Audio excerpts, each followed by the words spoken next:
Кутман кечиңиздер менен урматтуу телекөрүүчүлөр, улуттук каналда түз эфирде сиздер Ойордо программасын көрүп жатасыздар. Бүгүн биз улуттук идеология маселесине кайрылган турабыз. Өзүңүздөргө жакшы маалым, жакында эле мамлекет башчысынын жарлыгы чыгып, анда биз мындан аркы багытыбызды, өңүтүбүздү, уңгубузду бекемдей турган улуттук идеологиянын жаңы концепциясын иштеп чыгып, элге сунушташыбыз керек деген маңыз камтылган. Анын зарылчылыгы, мындан аркы багыттары жана максаты, милдети өзү эмне болуш керек деген суроолорго токтолсок деп турабыз. Студиябызда Кыргыз Республикасынын президентинин кеңешчиси Бекбосун Бөрүбашев келип отурат. Эксперт Чынар Эсенкул студиябызда.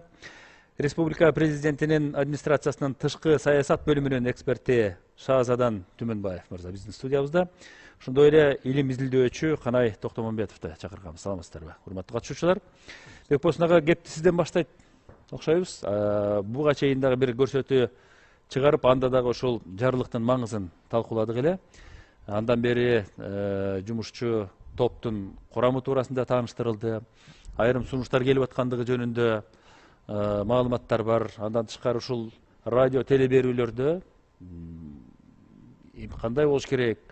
Бул улуттук идеологиянын концепциясын иштеп чыгуунун учурдагы зарылчылыгы эмнеде деген сыяктуу суроолордун тегерегинде талкуу жүрүп атат.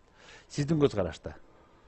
Саламатсыздар, урматтуу замандаштар, мекендештер. Чындыгында бүгүн биз кыргыз коомчулугу үчүн, кыргыз мамлекети үчүн өтө актуалдуу маселени карап атабыз. Анткени ар кандай коомдо, адам коомунда, баардык коомдо идеология болот. Идеологиясыз адам коому болбойт. Бул биринчиден. Ошон үчүн экинчиден болсо, баягы азыр биз ушундай бир өткөл мезгилде турганда президенттин 13 декабрь 23-жылы чыккан жарлыгы бул өтө туура жарлык. Анткени ал жарлык боюнча кыргыз жарандарын өнүктүрүү боюнча идеологиялык стратегия деп аталат. Ошол улуттук кызыкчылык турат. Ошон үчүн ушул маселени биз карап көрүшүбүз керек. Ушул улуттук идеология боюнча бизде бүгүн кандай мүмкүнчүлүктөр бар, кандай кемчиликтер бар, эмне кылышыбыз керек, кандай документтерди биз кайра иштеп чыгышыбыз керек, кандай документтерге таянышыбыз керектигин бүт баардыгын ушул жумушчу топ эле эмес, бүт баардыгы ошо биргелешип иштешибиз керек да. Эми жерде мындай айтканда, баягы биз көпчүлүк убакта орду сокту өтө төмөн сүйлөй беребиз. Ошон үчүн андайга барбастан биз эң биринчи идеология деген эмне? Биз ошого бир илимий жактан аныктама беришибиз керек. Анткени ар ким өзү ар кандай айтсак, бул коомчулукка биз өтө мындай чоң мындай түшүнүксүз моменттерди түзүп коебуз. Ошон үчүн мен айтайын дегеним мындай да, бул идеология деген эмне? Анан ошондон кийин улуттук идеология өтүп кете эле. Менин өзүмдүн түшүнүгүм боюнча, мына коллегаларым турат, булар да өздөрүнүн оюн айтат. Идеология деген бул коомдогу адамдардын коомдук чөйрө боюнча. Коомдук чөйрө негизинен бул саясий чөйрө, экономикалык чөйрө, маданий чөйрө, социалдык чөйрө, ошо чөйрө боюнча көз карашынын, анан ошолорду ишке ашыруунун негизги принциптери, баалуулуктар дейт да. Демек, идеология, улуттук идеология. Азыр бизде мындай бир түшүнүк бар. Улуттук идеология десе эле только руханий гана чөйрөгө тиешеси бар.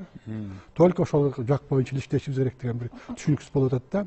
Буга биз барбашыбыз керек. Анткени идеология коомдун баардык чөйрөсүн камтыйт. Мен өзүмдүн кийинки сөзүмдө мен сөз мисалдарды келтирип айтам, мына ошону идеология деп коет да. Ал эми улуттук идеологиядан эмне? Улуттук идеологиядан эң биринчи улуттун кызыкчылыгынын артыкчылыктарын көрсөткөн, улуттук жалпылыкты белгилеген, анан руханий биримдикти көрсөткөн идеялардын, иштердин, практикалык иштердин жыйындысы улуттук идеология болот. Демек, кыргызча айтканда, жөнөкөй менен айтканда, бул улуттук кызыкчылыкты колдош керек эң биринчичи. Мына азыр бизде идеологиялык документ барбы? Бар. Бул баш мыйзам, бул конституция. Конституция бул юридикалык документ, саясий документ, идеологиялык документ. Мына ошо конституцияда ошо маселелер көрсөтүлгөн. Жактан улуттук идеологиянын мисалы үчүн руханий бөлүгү барбы? Бар. Бул биздин баш мыйзамдын преамбуласында турат. Баш мыйзамдын 20-чы, 21-чи, 65-чи беренелерде турат. 91-чи беренеде, ушундай 4 беренеде турат. Бул улуттук идеологиянын руханий жагы. Улуттук идеологиянын экономикалык жагы барбы? Бар. Бул биздин баш мыйзамдын 16-чы беренесинин 1-чи пунктун карасаңыздар, ошол жерде улуттун кызыкчылыгы турат. Ал жерде мындай айтат: Кыргызстанда баягы жер байлыктары, казына, суу, аба мейкендиги бүт бардыгы Кыргыз Республикасынын менчиги деп турат. Демек, улуттук кызыкчылык, бир коомдук эмес. Улуттук идеологиянын саясий мындай бир жоболору барбы биздин баш мыйзамда? Бар.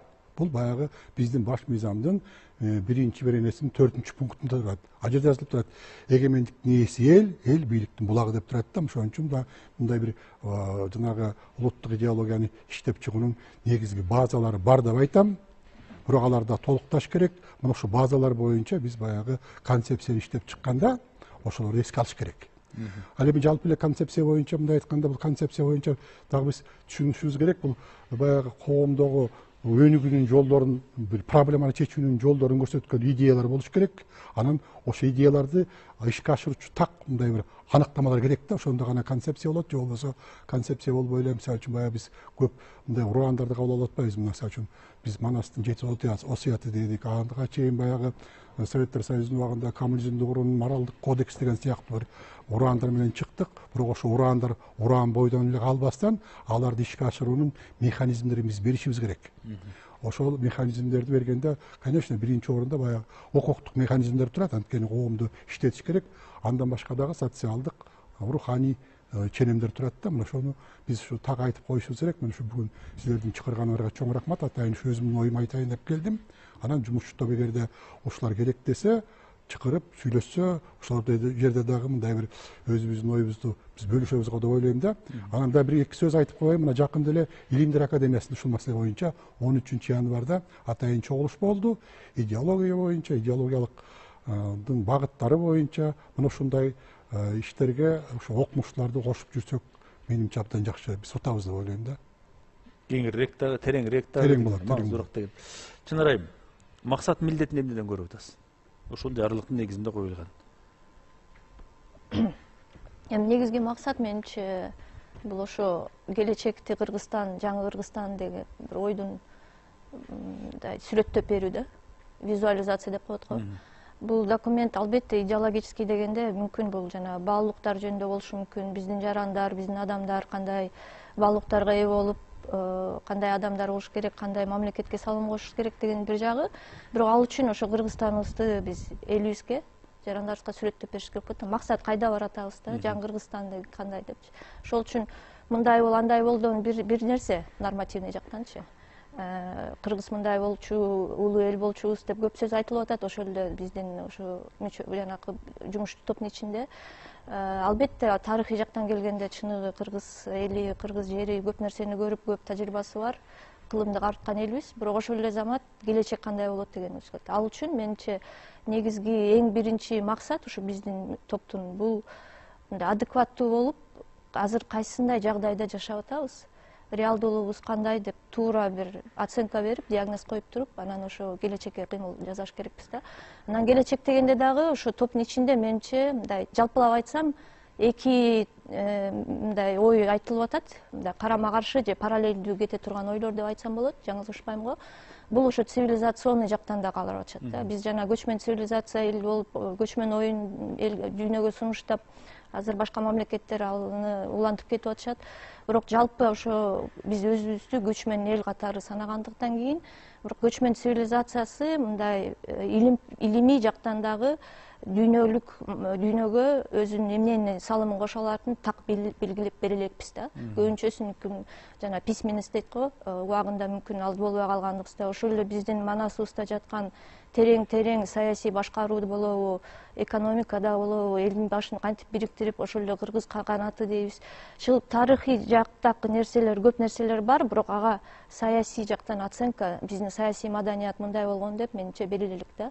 Мен эмнеге муну айтып атам? Анткени азыр батыштын цивилизациясын жактырбай, Русия батыш менен күрөшүп атканда, геосаясат болуп, биякта мына Шазадан Мырзада тышкы саясаттын өкүлү отурат, биякта жалпы чоң дүйнөлүк геосаясий өзгөрүү болуп атканда, ошо Кыргызстан келечегинде биз Кыргызстан ушундай сүрөттөйбүз, бирок ошо адамзаттын бир бөлүгү катары, саясий дүйнөнүн бир бөлүгү катары биз өзүбүздүн ролубузду кандай көрөбүз дегенде, ошолки биздин маданиятты дагы дүйнөгө кызыктуу катары чечмелеп берүү дагы задача турабы деген ойдомун да менчи. Ошо негизги максаттар ошо Кыргызстаныбызды сүрөттөп жарандарыбызга тартуулаа. Эгерде Кыргызстан ушундай боло турган болсо, жарандар кандай болуш керек? Анткени мамлекет биздин жасаган аракеттин натыйжасы. Анткени биз мен изилдөөчү катары айтсам, былтыр изилдөө жүргүзсөк, мамлекетти кандай түшүнөсүз деген суроо берсек элибизге, элдер мынтип айтышып атат да, мамлекет бул жарандар, бир көбүнчөсү. Мамлекет бул бийлик, мамлекет бул бийлик дагы жарандар депчи.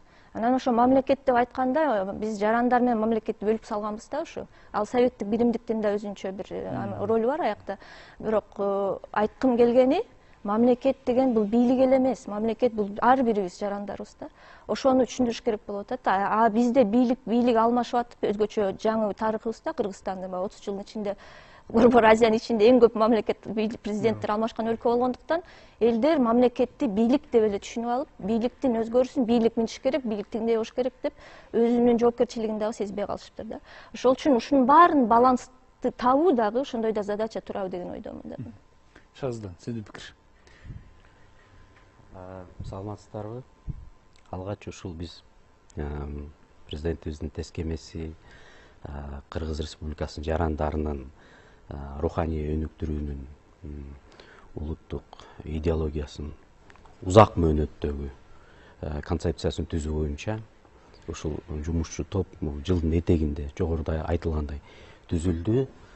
Бул эми албетте ар тараптуу бирден бир негизги мааниси бул мамлекеттик документтер ошол убакыттын талабына жараша чыгат. Жарлык болобу, тескеме болобу. Демек биз ушул жерде баягы өзүбүздүн элибизде айтылгандай баягы катардагы руханий дүйнө, руханий азык, бүгүн мен кечеге барып өтө керемет классикалык музыканы угуп, руханий жактан байып келдим деген сөздөргө кайрыла турган болсок, анда ошол руханий өнүктүрүү деген эмнени билдирет, эмнеге алып келет, эмнени түшүндүрөт деп карап көрөлүчү. Демек, руханий деген бул адам баласынын акыл эси менен байланышкан. Адам баласы болгондон кийин айванат дүйнөсүнөн айырмаланыбыз биз жалгыз гана уктап туруп же ичип жебестен биз аң сезибиз менен да жашашыбыз керек. Кандайдыр бир деңгээлде албетте азыркы ааламдашуу болуп атат, глобалдашуу болуп атат. Дүйнө жүзү чындыгында динамикалык түрдө өтө тездик менен өзгөрүүлөргө, анын ичинде ошол эле материалдык, экономикалык өнүгүүлөргө дуушар болуп атканда, ошо биздин мамлекет, анын ичинде кыргыз жарандары, элибиз иденттүүлүккө басым жасашыбыз керек дагы. Анан ошонун негизинде руханий өнүгүү менен биздин экспертибиз айтып кеткендей, ушул дүйнөдө 200гө жакын мамлекет болсо, ошол мамлекеттердин арасында такыр жок болуп кетпестен, же болбосо аралашып кетпестен өнүгүүнүн алкагында өзүбүздүн иденттүүлүгүбүз менен багыт алышыбыз керек. Ал эми ошого жол бере турган түздөн түз биздин оюбузча ушул руханий өнүгүү деп эсептейбиз. Максаттын багыты ушул деп белгилеп атасыз. Максатты да ушундай көз караштабыз. Дөкпөсүн ага. Максаттын багыты менимче кыргыз мамлекетин мындан ары өнүктүрүп, өстүрүп, анан баягы биякта коллегам айтып атат, иденттүүлүк депчи, улуттук иденттүүлүктү биз жоготпогонго аракет кылышыбыз керек. Анткени биздин духовный, материалдык байлыгыбыз жатат да. Ошону сактап калуу, анан мамлекеттен ары өнүктүрүп кетиш керек. Биякта Чынар абдан туура айтты, мамлекет деген баарыбызда. Ошон үчүн мамлекетти өнүктүрүш үчүн ар бирибиз өнүгүшүбүз керек. Эгерде бүт баарысын эле мамлекеттен карап отура берсек, анда биз эч кандай өнүгүү жок да. Менимче жанагы кайра Алмаз өзүң сурап атасың, максат эмне депчи, ошо максаты президенттин жарлыгы менен ошо элдин демин көтөрүү, элдин баягы ички потенциалын көтөрүү. Ошонун негизинде мен баягы астыга жылып кетүү негизги максат деп ойлойм менчи.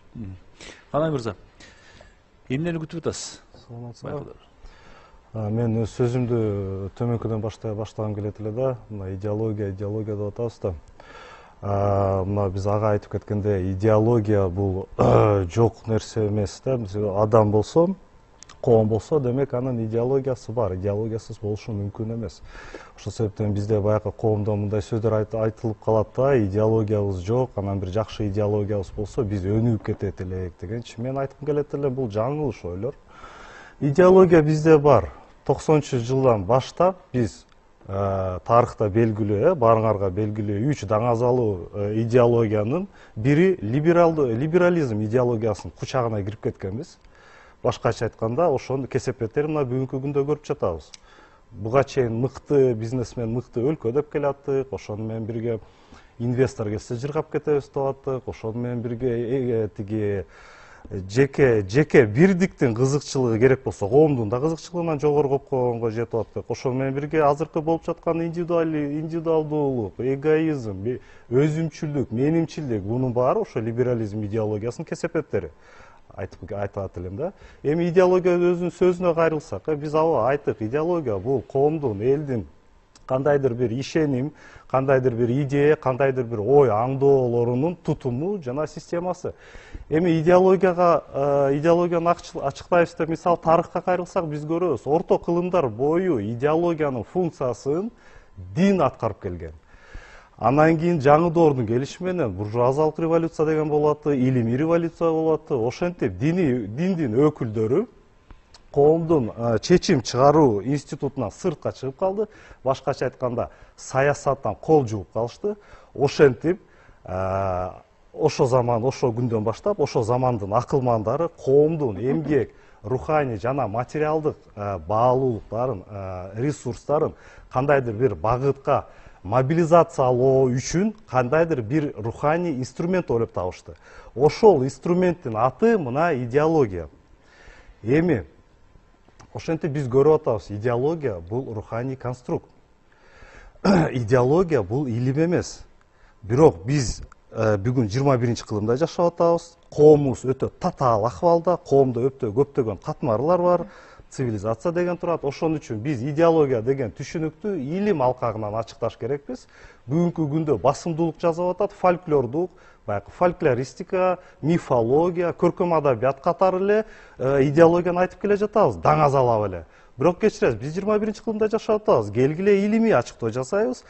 Ал үчүн толгон токой илим бар. Келгиле философия, социология, культурология, мифология, этнопсихология, политология албетте.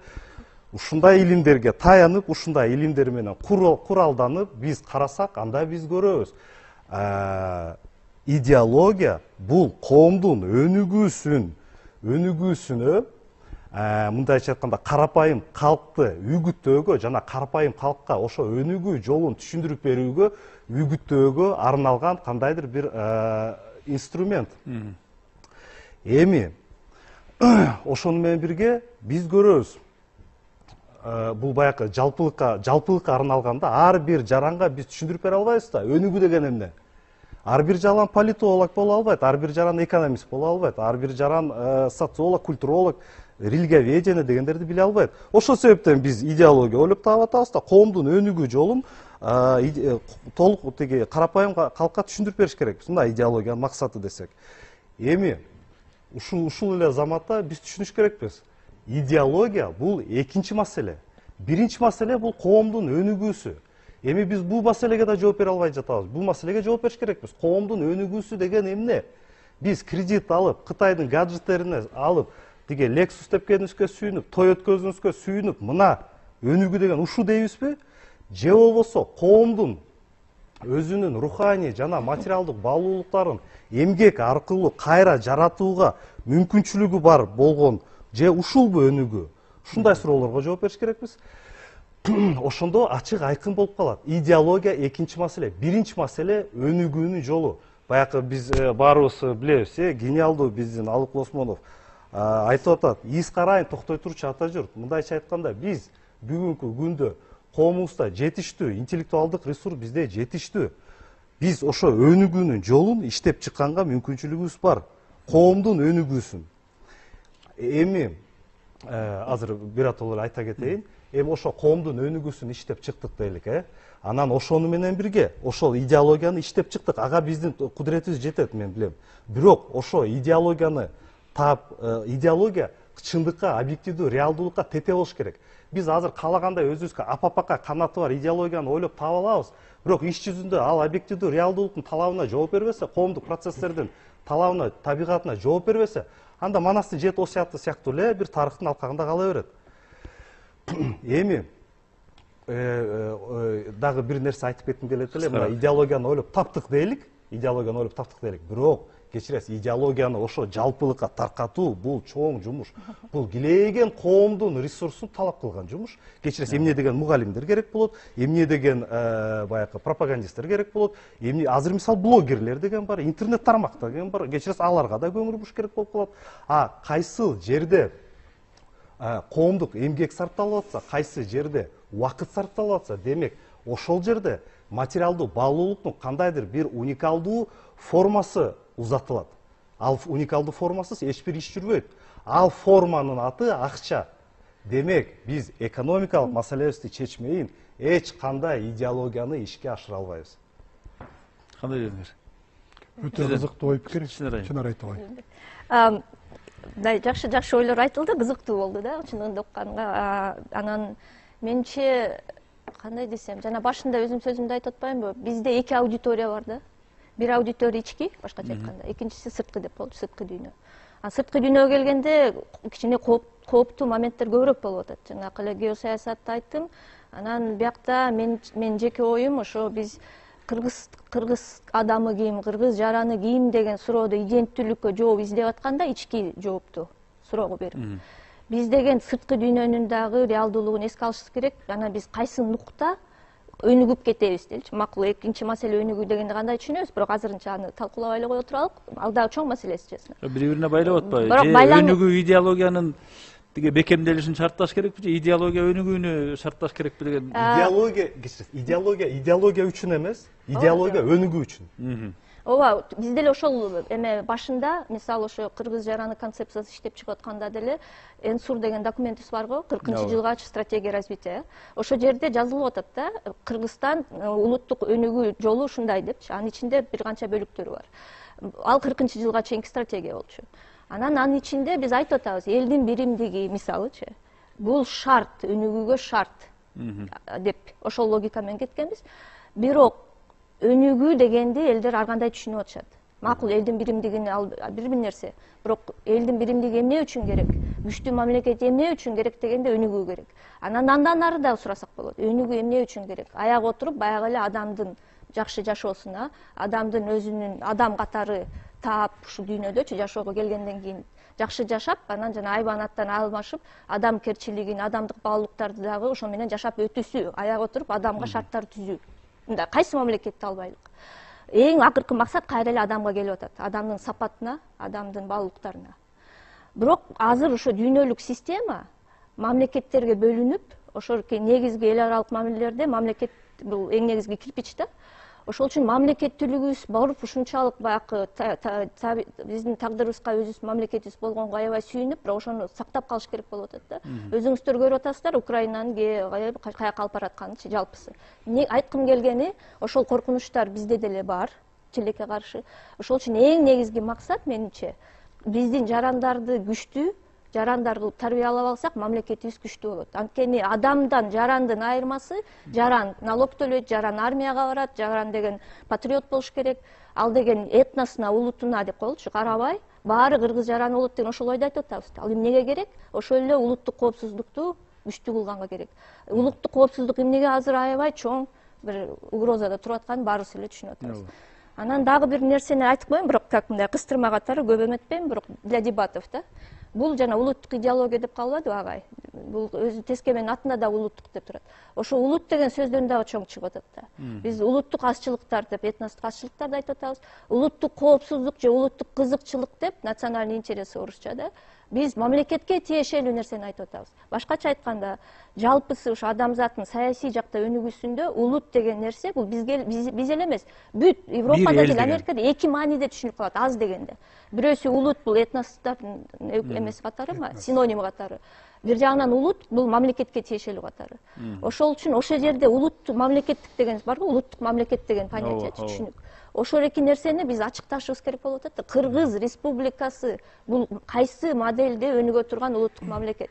Менимче азыр түшүндүрүш үчүн Украина менен Россиянын согушу бул имперский мамлекет менен улуттук мамлекеттин согушу болуп атат. Же Осман империясы кураганда, Совет империясы кураганда улуттук республиканы кантип түзөбүз деген болуп атат да саясат жактан. Ошол эле Ататюрк эмнеге тарыхта калды? Ал Осман империясы жок болуп калганда, биринчи дүйнөлүк согуштан турецкий республиканы негиздеген адам, имперский мышлениядан республиканын деңгээлине жеткирген адам. Ошол нерсе азыр мисалы биз Евразия континентинде советтик империя жоголгондо биз ар бирибиз ошо улуттук мамлекет моделин издеп атабыз азырчы баарыбыз. Ошондой деген ойдомун мен бул айкалаштырганда. Чындыгында кызыктуу материалды көтөрүп кетти биздин коллега. Менимче ар кандай идеологиянын өзөгүн кызыкчылык түзөт, интерес. Мына кызыкчылык ошо коомдогу кызыкчылык кимге кызмат кылып атат? Бир топкобу? Мисалы үчүн, жоксо бир кишигеби либералдык идеология жөнүндө айтып кетти, же бир класскабы, же жалпы элгеби да, ошо кызыкчылык түзөт деп ойлойм да. Ошон үчүн жана өзүңөр сурап атпайсыңарбы, идеология биринчиби же өнүгүү биринчиби депчи. Эгерде биз идеологияны туура койсок, ал өнүгүүгө шарт түзөт. Биздин максат коомду өнүктүрүү. Коомду өнүктүрүүнүн бирден бир жолу ошо улуттук идеология, же улуттук кызыкчылыктын негизги маселелерин биз таап чыгышыбыз керек. Мына абдан туура айттың өзүң, акыркы 30 жылда биз либералдык идеологияга кирип кеттик дагы, биз эмне болдук? Биз азыр өтө оор абалда турабыз да, материалдык жактан да, руханий жактан дагычы. Мына эгерде биз ошол багытты либералдык идеологиядан улуттук идеологияга өткөзсөк, анда жалпы элдин кызыкчылыгы биз коргоп атабыз да, ошо кызыкчылыгын коргон убакта ал элди чакырыштын кереги жок, келгиле, могуга киргиле депчи. Анткени ар ким өзүнүн баягы кызыкчылыгы ушул жерде жатканын билет дагы, адамдар өздөрү келишет. Мына ошону биз баягы колдонушубуз керек. Ал эми дагы бир жолу айтып кетейин, улуттук идеология бул негизги максаты улуттун кызыкчылыгы, ошонун артыкчылыгын белгилөө. Анан жалпы улуттук жалпылык, анан руханий биримдик болуп атпайбы? Мына ушу үчөөнү чогуу алсак, улуттук идеология болот дагы, ошол баягы коомго кызмат кылат. Эми чынар айтып атат, мисалы үчүн мына жаран, мисалы үчүн акыркы убакта бизде кыргыз жараны деген концепция бар, ушу иштеп атат, жакшы жактары бар, жетишпеген жактары бар. Мен ошордон айтат элем да, ошо биздин баш мыйзамдын 51-чи беренесинин 1-чи пунктун карасаңар, ошол жерде кыргыз жаранына биз ушул жака определение, так аныктама берип койгонбуз. Ошол бойдон кетсек болот да. Мындай бир тактап айтканда. Жанагы чындыгында биздин тескеменин негизги максаты ошо улуттун кызыкчылыгын көздөгөн не только руханий сөздөр, экономикалык сөздөр, белгилер, принциптер, саясий принциптерди коюп, анан коомду көтөрөлү деген ойда. Жалпы адамзатта баалуулук эки бөлүктөн турат. Материалдык баалуулук, анан руханий баалуулук болот да. Бизде дагы мисалы үчүн материалдык баалуулуктар бар, өзүбүздүн кыргыз элинин, руханий баалуулуктар да бар. Бирок экөөнүн ортосунда айырма бар. Мисалы үчүн материалдык баалуулук бир адамдардын айры бир кана бөлүгүнө тиешелүү болот. Мисалы үчүн бирөө бай болот, бирөө кедей болот, бирөө ушундай болот. Ал эми руханий баалуулук болсо жалпы улутка тиешелүү да. Жана биз руханий баалуулукту биринчи орунга коюп атканыбыз ошол. Жалпы биз улутту эми кыргызча мен мындай жөнөкөй айтканда кечирип койсун, биз улутту ойготушубуз керек да. Мына сага момундай шарт түзүлдү, мүмкүнчүлүк түзүлдү, эми астыга жүргүлө, коомду өнүктүргүлө, мамлекетти өнүктүргүлө деген максат менен биз баратабыз. Мына ушул маселени биз коюшубуз керек биринчи орунгачы. Экинчиси, эмне үчүн биз тарыхка кайрылабыз? Анткени тарыхта, биздин тарыхта, мен өзүм тарыхчымын, тарыхта биз жакшы көп мисалдар бар. Мисалы үчүн биз тарыхка кайрылып аткан себебибиз, мисалы үчүн мына правотворчество деп коет, Чынара жакшы билет, коллегаларым да билет.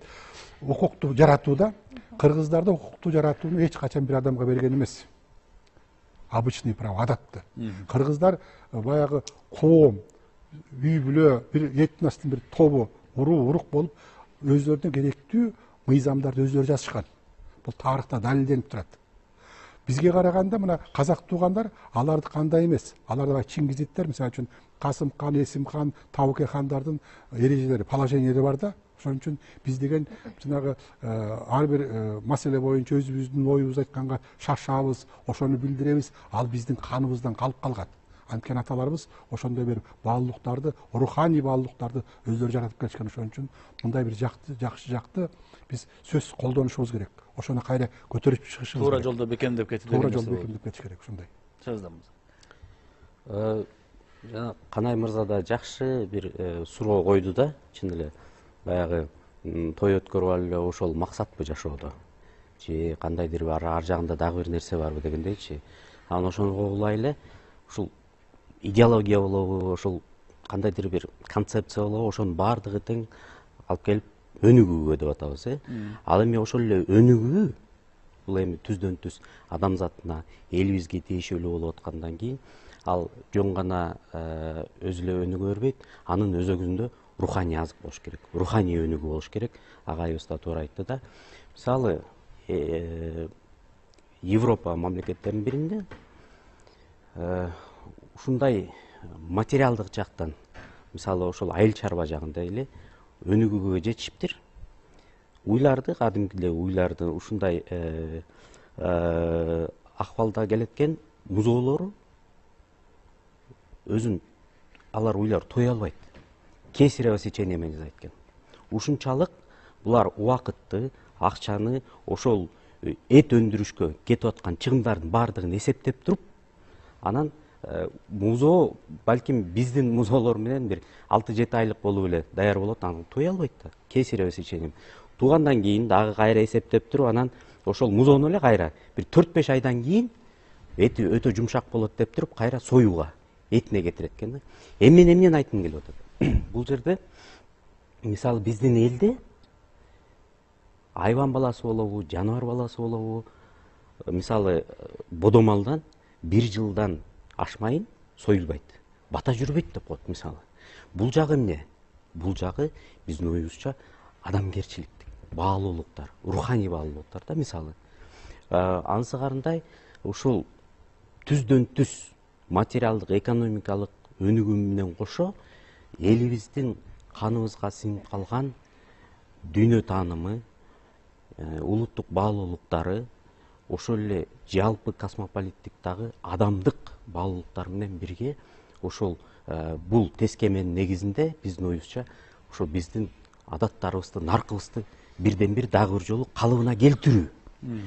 Мына тизмеде көптөгөн коомдук ишмерлер, эксперттер,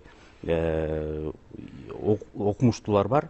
Биздин оюбузча ушул бул жерде түздөн түз милдеттендирилген ушул жылдын сентябрь айына чейин бир концепциянын долбоорун иштеп чыгыш керек. Анан андан тышкары агайыбыз айткандай бул жерде талкууга дагы чыгарыш керек. Мисалы дагы бир жолу демек ошол материалдык өнүгүү менен кошо эң негизгиси руханий өнүгүүнү бирдей алып жүрсө, ошондо дагы адамгерчилик сапатты, гуманизмди жөн эле кармаш керек да. Бул чакырык болуш керекпи, сунуш болуш керекпи, эмне болот? Бул бирден бир менин оюмча ушул топ, жумушчу топ кандай документ иштеп чыгат, ошондон көз каранды болот да. Анан албетте бул сунушта болгонго укугу бар.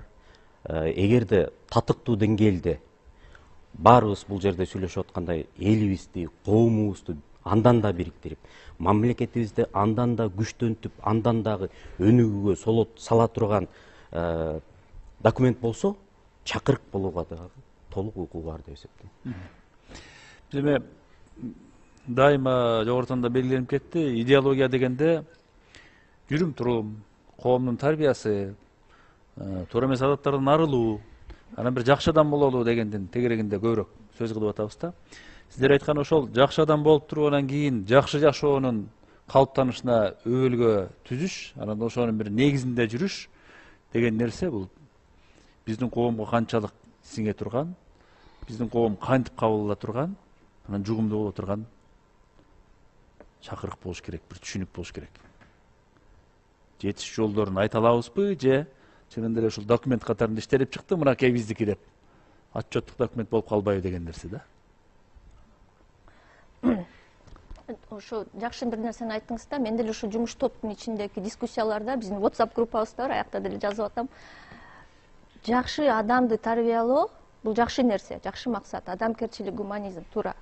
Бирок азыркы дүйнөлүк болуп аткан саясий, экономикалык да башка цифровой шарттарда ал адам жакшы жашоону издеп, башка мамлекетке кетип, башка мамлекеттин жакшы адамгерчиликтүү жараны болуп калышы мүмкүн. Кыргыз Республикасыныкы эмес. Кыргыз Республикадан чыгып кетиши мүмкүн ал адамчы. Ошол үчүн мен эң негизги айткым келген ою, биз ошо Кыргыздын күчтүү Манастан алабызбы, башка эпостарыбыздан алабызбы, жалпы тарыхтан алабызбы, ишыгыл кыргыз маданиятынан күчтүү адамгерчиликтүү сапаттарды модернизация кылып, баалуулуктарды модернизация кылуу бир задача. Бирок ошондо жакшы адамды тарбияласак дагы автоматически жакшы жаранды тарбиялоо дегенге бул жатпайт. Мен ошону айткым келип атат. Ошол үчүн жакшы адам, нарыктуу жаран асмандан түшпөйт. Агай айтып кеткендей шарттарды түзүш керек деп атпайсызбы? бирок ошондо эле кайра суроо болуп атат да, курица яйцо дейчү. Ошол шарттарды ким түзөт? Башкаруу түзүш керек. А башкарууда кимдер? Башка адам, башка мамлекеттин жарандары эмес да. Биздин башчылар деле кыргыз жарандары да, биздин башчылар деле кыргыз адамдары да көбүнчөсүчү. Ошол үчүн кайра эле ошол барып калып атабыз да. Кантип биз деген ушул идеологияны иштеп чыксак деле, сиздин сурооңузга жооп, аны аткарганга шарттар түзүлүш керек болуп атат да. Ал иштеп кетиш керек болуп атат да. Ошол үчүн менин жеке оюм, албетте бул жумушчу топ бир драфтовый дейт го, черновой вариантты чыгарат. Бирок жалпысы жана эл менен консультация кылып атканда биз ачык болушубуз керек да дагы элечи. Ошо элди чын эле угуп, ошондо адекватно болот да, элдин импульсун, азыркы жашап аткан мындай муктаждыгына жооп бере алабызбы деп. Бул бир нерсе болот. Бирок экинчи чоң задача, бир проблема, элдин дагы сапаты мындай суроо болуп атпайбы? Мисалы шайлоодо көрүп атабыз, эл мындай аметип кетип атат. Башкача айтканда, элден дагы бир кыйрата турган идеялар чыкпашы мүмкүн, чындап келсе. Ошол үчүн келечекти сүрөттөп берүү, ошол балансты табуу болуп атат да. Элдин муктаждыгына, алардын реалдуулугуна жараша туруп, алардын тилинде түшүндүрүп бере тургандай бир документ, алар дагы менин документим, мен дагы ушуну ишке ашкыргым келет дегендей жазылыш керек. Бирок ошондо дагы келечекти жол көрсөтүш керек да элгечи. Элита көрсөтөт аны, кандай айтпайлык, бул любой мамлекетте ошондой болгон. Ошол үчүн ошондой задача туруп атат менимче биягынан. Алмаз, сен жакшы суроо коюп атасың да, бул сунушпу же баягы чакырыкпы депчи. Мындай айтканда мен баягы мыйзамдын тилинде айтып берейин, бул президенттин милдети. Анткени биздин баш мыйзамдын Конституциянын 66 беренеси боюнча президент ички тышкы саясатты аныктайт дейт. Мына өлкөнүн өнүгүүсү аныктап атат да президентчи. Ошон үчүн жаңа президент биз мына канай айткандай биз өнүгүүгө эмне менен жетебиз дейт. Өнүгүүгө азыркы идеология менен жете албайбыз. Анткени либералдык идеологиясын бизге Кыргызстанга жат экенин көрсөтүп койду. Биз өнүгүүгө улуттук идеология, жарандарды өнүктүрүү боюнча ошол аркылуу жетебиз деп атат да. Ушундай, ошон үчүн ошол жанагы бул президенттин сунушу, ал эми жанагы жумушчу топ жанагы баарыбыз эле ошону биз ишке ашыруунун концепциясын беришибиз керек. Ал концепция баягы коомго жатык болуш керек. Адамдар жөнөкөй тил менен айтканда адамдар түшүнүш керек. Мына могу жерде менин кызыкчылыгым бар депчи. Кандай кызыкчылык? Биз өнүгүү десе эле биз материалдык жагын айтабыз. Өнүгүү десе эле көзүбүз астыбызга 3 этаж үй, килтеген жип машинелер, андай мындай ушулар келет да. Өнүгүү деген адам үчүн, жаран үчүн өнүгүү деген баардык жагынан болуш керек. Адам руханий жактан бай болуш керек. И материалдык жактан дагы өзүнө жетиштүү оокаты болуш керек. Биз экөөнү чоң кетишибиз керек да. Эгерде мына азыр бизде Кыргызстанда көп бай адамдар бар, бирок алардын коомго жеке адамдарга кылган мамилеси кандай? Көпчүлүгү биздин айрым бир жарандар үйсүз жүрөт, ошолорго жардам берип аткан жери жок. Алардын көпчүлүгү баягы 2 тиын, 3 тиын кылайын, 5 тиын кылайын деп эмесин өнүктүрүп атпайбы. Ошон үчүн ушул жагынан алганда ушул баягы биз баш мыйзамдын негизинде ушул маселе ушундай чечилип калган. Ошон үчүн бул жагынан биз иштешибиз керек деп ойлойм. Калай мырза. Рахмат. Мен азыр бир кыстырма сиз айтканыңызды айтып кетейин. Сиз айтып атпайсызбы, жарандар 2 тыйынды, 5 тыйын кылам жана башка. Айрымдар бүт бар. Айрымдар. Жок, айрымдар эмес, бүт адамдар ошондо. Себеби биз капитализм дегенде турабыз. Ачык эле айталы. Капитализм бул акчанын үстөмдүгү. Ар бирибизден бүт болгон баалуулуктун баары, керек болсо руханий баалуулуктун баарында, ошо руханий баалуулуктар дагы ошого жетүүнүн жолу бул акча. Себеби бул капитализм, бул нормалдуу, буга ачык эле уялбастан айта берелик. Эми азыркыга сурап калдыңыз, мен айтайын, эгер орой айтсам кечирип коюңуздар да, бирок бизде азыр камера деген карап турат, туурабы? Камеранын аркасында үмүт этем миллиондогон адам карап турат. Эл карап турат. Эл деген эмне? Эл бул жалпылык. Биз биякта сүйлөп атабыз, ой ордо деген передачада турабыз. Бул эмне демек? Демек биз өзүбүздү коомубуздун интеллектуалдары катары позициялап жатабыз. Демек ошого тете болуш керекпиз, туурабы? Демек биз бияктан адамдарга бир пайдалуу маалымат бериш керекпиз. Ал маалымат качан пайдалуу болот? Качан ошол маалымат, ошол предметтин, азыркы биздики предметибиз идеология.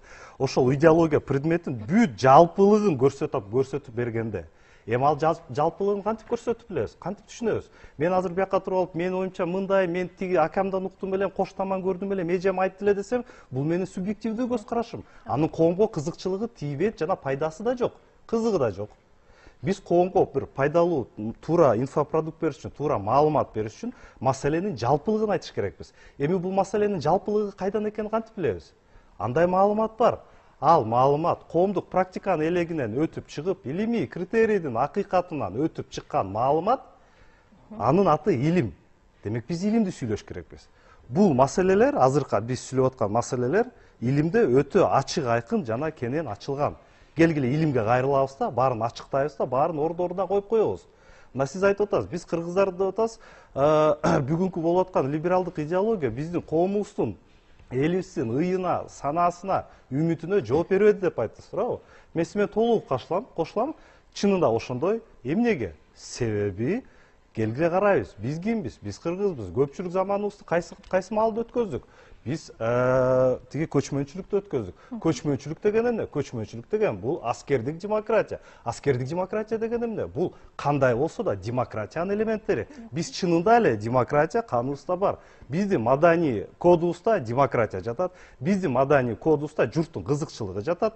Либерализм жеке адамдын кызыкчылыгын кууйт. Ошол себептен бүгүнкү биздин элибиздин ан сезими мындай академиялык формалдаштырып бербесе да, бирок өзүнүн ан сезими менен либералдык идеологиянын жүзүнө жиркенип карап аткан маалы. Ошол себептен бүгүн биз нарк-насил деген идеологияны аябай сүйүүнү менен кабылдап атабыз. Бирок биз коомдун интеллектуалдары катары могу жерде туруп атсак, анда биз коомду ачыктап бериш керекпиз. Коомубузга жардам бериш керекпиз. Коом өзүнүн түпкү ан сезими менен баарын түшүнүп турат, баарын көрүп турат. Бирок биз коомго ушу маселелерди илим алкагында формалдаштырып түшүндүрүп бериш керекпиз. Абдан жакшы сөз. Канайдын айтканда, жанагы биздин коомдогу байлыктын бири руханий байлык деп атпайбызбы? Материалдык байлык, руханий байлык депчи. Ошо руханий байлыктын туу чокусу илим. Религия эмес, дин эмес, башка бир эмес, ушу илимде. Анткени мына жанагы бир жерде да айтып кетти, бул идеология деген бул илим эмес депчи. Идеология илимдин менимче туу чокусу болуп эсептелинет. Анткени илим деген эмне? Мына Канай айткандай, чындыгында биз баягы так аныктамаларды так беришибиз керек да. Оюбузду так айтышыбыз керек да. Илим деген бул жаңы билимди издеп чыгуу. Кыргызча жөнөкөй айткандачы, жаңы биз билимге баратабыз. Ошо келечекте коом кандай болуш керек, эмне идеялардын, эмне баалуулуктардын негизинде өсүп өнүгүш керек деп. Ошон үчүн биз чындыгында мына толук кошулам, биз илимге көңүл бурушубуз керек. Илимге көңүл бурганда дагы жанагы эле так илимдер эмес, именно коомдук илимдер, гуманитардык илимдерге биз көңүл буруп, алар баягы бир ой пикир бар, бул тиги так илимдер болсо пайдап келет. Мисалы үчүн техника чыгат, телефон менен сүйлөшөбүз, телевизор көрөбүз, жаңы машина минебиз депчи. Ал эми деп ошентип ойлойбуз да, анысы чын. А бирок коомдук илимдер эмне болот? Коомдук илимдер адамдын аң сезимин калыптандырат, адамды баягы билим берет, илим берет, астыга жылдырат. Ошон үчүн илимге таянып биз чечсек көп жакшы маселелер чечилет. Биз алды менен Канай мырза белгилегендей, иштеп чыгыла турган концепциянын өзөгүндө эмне жатыш керек, биз коомго эмне сунуштайбыз деген суроого өтө мындай олуттуу жооп издеш керек болуп атат окшойт азыр. Анан чынар айым өзүңүз айткандай иштелип чыккан баягы баштапкы версиясы дейли, сунушту коомго чыгаргандан кийин ошол баштапкы сунуштун кабыл алынышынан эле көп нерсе билинет окшойт да. Бизде сиңире ала турган нерсеби, биз айтып аткан жанагы саясий өңүттөгү, маданий өңүттөгү, руханий, экономика жана башка деген нерседен биз коом даражасында кабыл алып, ошондой сунуш бере алабызбы, жалпы талкууга кете алабызбы дегенде эле, ошол кабыл алган документибиз жугумдуу болобу, болбойбу дегенге жооп алабызбы? Мен ошол жерден айтып коеюн, кечирип коелу чынары. Бир жерде мен бир нерсени эстеп кеттим да, мына карап көрсөңүздөр, 100 жыл мурун 1917-жылы Россиянын эли караңгы болчу, окуган эмес, азыркыдай деңгээлде болчу. Бирок Владимир Ильич Ленин эмне кылды? Ал элди көтөрүш үчүн болгону 4 гана сөз айтты. Жер дыйкандарга, заводдор жумушчуларга, бийлик советтерге, элдерге деп 4 сөз менен бүт элди көтөрдү. Анткени ошо 4 сөздө, 4 сүйлөмдө элдин, калктын кызыкчылыгы жатты. Ошо менен эл ичип кетти. Мына жана азыр тиги чынаралар ошо жана жумушта иштеп атпайбы? Ошол жакта дагы лаконичный, так, элдин суроосуна так жооп берген мындай бир чакырык болуш керек да. Ошондон эл кызыгат, эл ээрчийт. Биз ошол деңгээлге жетишибиз керек. Документтер деп баягы концепция деп 200 барак, 300 барак метип алып, жазып алып, анын өзүбүздөн башка эч ким окубай отурганын кереги жок. Так, кыска көрсөтсөк, биздин эл деген билимдүү, илимдүү эл ээрчийт. Эгерде көрсөтө алсак, күтөөсү, мүдөөсү, тилегине таянып туруп, бирок алдыга жете элей турган бир сунуштарды беришет. Мүмкүнчүлүк бар. Мен дагы бияка Канай мырзанын оюна мен кандай түшүнгөнүмдү айтып бир ойду айткым келип атат да. Менимче биякта эң биринчи айтылганда өнүгүү деген чоң маселе деп атат да. Суроо жооп беришибиз керек болуп атат. Өнүгүүнү биз кандай түшүнөбүз деп. Либерализм, капитализм маселесин көтөрдүңүз го. Либерализмда, капитализмдагы бизге жарашпайт экенин көрүп атабыз. Бирок жалпы дүйнө кризисте болсо дагы азыр ушуну система катары кабыл алып алган да. Анан сиз жакшы суроо берип атпайсызбы, жугабы жукпайбы деп. Көчөгө чыксаң, школьница кыз деле акча жөнүндө ойлойт да. Канча мындай карманный акча берет деп. Уже бизге сиңип кеткендиктен бизге ошол үчүн айтышыбыз керек болуп атат да. Биз кандай модельде өнүгөбүз, өнүгүүнү биз кандай түшүнөбүз. Бирок дүйнөнүн динамикасы, трендтери мондай болуп атат. Ошол эле туруктуу өнүгүү деген фраза бар го, sustainable development. Өнүгүү эле эмес, туруктуу. Туруктуу дегенде баягы эле жер эне менен, табият менен адамзат кантип таттуу мамиледе болот болуп калып атат да. Аны алып жулуп эле, баарын колдонуп эле, анан жок болгон калп барбайт. Ошол үчүн дүйнөдөгү болгон трендти эске алуу менен биз өзүбүзгө өнүгүү деген сөзгө аныктама беришибиз керек. Ошо өнүгүүгө жол карай кандай мамлекет, кандай жаран керек деген эле суроо болуп атат да. Бирок капитализм, либерализм чоң дүйнөлүк кризис экени, аны дүйнөлүк илимпоздор дагы, ошол эле батыштын илимпоздор өздөрү деле айтып атышат. Туура эмес жолго түшүп алыптырбыз деп. Бирок азырынча биздин жарандар көбүнчөсү өткөн мындай постсоветтик Кыргыз Республикасынын баягы 20-30 жылдагы жаңымын бул билген эле ошо. Алар Советский Союзда кандай болгонун билбейт, советтик доордон мурда эмне болгонун деле билбейт да. Ошол үчүн ушунун баарын Советский Союздун жакшы жагын, Советский Союзга чейинки биздин көчмөн цивилизация жашаган жакшы жактарын азыркы современный дүйнөгүнүн трендтерине жараштуу кылып презентация кылуу дагы задачасы болуп атат, оформление депчи, модернизация ценностей деп коет, баалуулуктарды жаңыча бериш керек болуп атат да. Бирок баалуулуктардын арасында да тандап электен өткөрүп. Ошол үчүн бул жерде бизде эң негизги суроо ошо өнүгүүгө модельди дагы жооп бериш керек болуп атат. Бирок азырынча казак мамлекетин алсак, аларда дагы Такаев былтыр улут куруу деген задача, концепцияны иштеп чыгуу деп задача койду. Анан аякта да маселе чыгып калды, улутту кандай түшүнөбүз деп болуп кетти. Бирок азыр алар амбициясын азайтышты, мисалы. Улут деген сөзгө ушунчалык чыр-чатак болуп, элди биритпей эле бөлүп аткан болгондуктан, улут куруу дебей эле ошо жарандуулукту өнүктүрүү дегенге баратышат да. Анткени жарандуулук сөз англисче civic деген сөздөн. Бар этностор уруу ротко бөлүнгөн эл демос болуп, эл болуп, бирок полистин демосы, саясий эл болуп. Жарандар пайда болгондо демократия болот да. Ошол үчүн мен биякта кошулам да. Бизде дагы демократия болгон. Аскердик демократия деп, көчмөн демократия деп. Ошол үчүн биз дүйнөгө да айтышыбыз керек болуп атат. Силердин батыштын либералдык демократиясы эмес, биздин өзүбүздүн демократиябыз бар. Ал мындай баалуулуктарга негизделген деп, ошону да сунушташ керек болуп атат да. Азыр элдер демократия десе эле батышчыл, батыштын ою туура эмес деп кабыл алып атат. Бирок демократияны андай ойлобой, этностон демос болуу, бир эле этностон, группадан саясий эл болуу деген задача туруп атат да. Ошону биздин өзүбүздүн терегибиз, биздин булактарыбызды андап, саясий анализден өткөрүп, ошол үчүн эле мен какшанып келатам. Манасты фольклор эле эмес, эпос эмес, саясий жагын көрөлүк. Манас кантип элди бириктирди, кантип башкарган, кантип жоокерлерин эметип туруп коопсуздукту камсыз кылган. Ошонун баарын изилдеш керек болуп атат да. А биз Советский Союзда ал эпос катары бир культура эле кетип калган. Азырынча ошону мындай жакшы эметип чыгыш керек кайра. Буюрса ошо топто да ошондой адамдар бар. Ошо биздин мамлекеттик катчы өзү Манас жакта күчтүү экенин чыгып туура жолдо баратабыз, бирок аябай көп задачалар туруп атат. Ошону туура системадаштырып берип, анан татаалдаштырбай силиктүү болуп, э? Канай мырза. Рахмат. Мен бир кошумча айтып койгум келет эле да, батышка айтып коюш, батыш биз сендей эмеспиз, биз башкачабыз, биз моундайбыз деп айтып коюш өтө оңой. Бирок батыш кредитин бербей койсо, батыш кайсы бир жерден экономикалык санкция кылып койсо эмне кылабыз? Ошол себептен бул баягы бул маселеден биз 90-жылдары чыкканбыз, билебиз эмне болот, кандай болот. Мен эмне дегим келет, бүгүнкү күндө баягы айтып атпайбыз, сиз айтып атпайсызбы, баягы коомго кайсы бир идеологияны иштеп чыгып, үгүттөп сунуштаса, коом ошону аткарабы, жокпу, жана башка дегендей. Биз объективдүү реалдуулукка, мындайча айтканда, чындыкка, ушул бизди курчап жаткан болмушка ачык көз менен караш керекпиз. Ошондо биз көрөбүз, коомдун эң биринчи кызыкчылыгы, адамдардын эң биринчи кызыкчылыгы бул экономикалык кызыкчылык. Баланы курсагы ачып жатса, ал наркотик жөнүндө укпайт. мен айтарым эмне, жөн гана идеологиялык жасап туруп, идеологиялык мондай клич берип койсок, элдин баары кокуй биз кыргыз экенбиз, кокуй нарк маселесине керек экенбиз деп апапакай жакшынакай болуп бир иретке тизилип калбайбыз. Буну түшүнүш керекпиз. Деги эле идеологияны элге таратуу бул эң оор этап. Бул эң өнүккөн адамдар эмне үчүн коомдун эң тиги коомдун маданияты менен индикатор катары караса болот. Бул өнүккөн коом экен деп.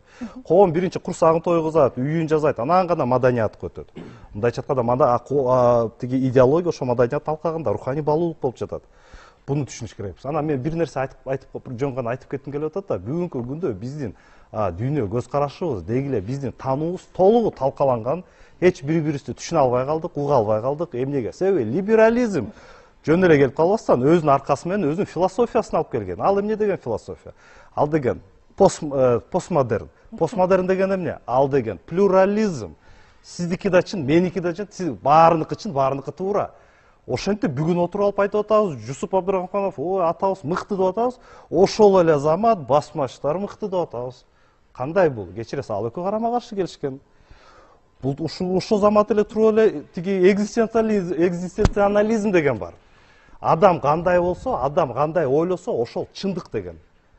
Ошол эле замат квантовый релятивизм деген турат. Эксперимент с двумя щелями. Человек своим, наблюдатель своим вниманием разрушает волновую функцию электрона и придает ей корпускулярность. Визуализация деп атат. Визуализация кылсаң, ишиң чын болуп кетет деп атат.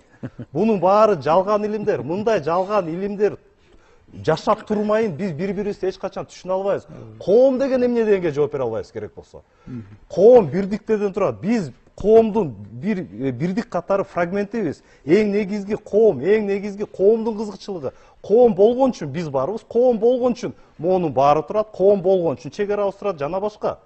Коомдун кызыкчылыгын алдыга коюш керекпиз. Коом аман болсо биз аман болобуз. Бизде мындай түшүнүктөр бүгүн калбай калды. Бүгүн меники туура, анан мындай тигиндей деп эле жатабыз.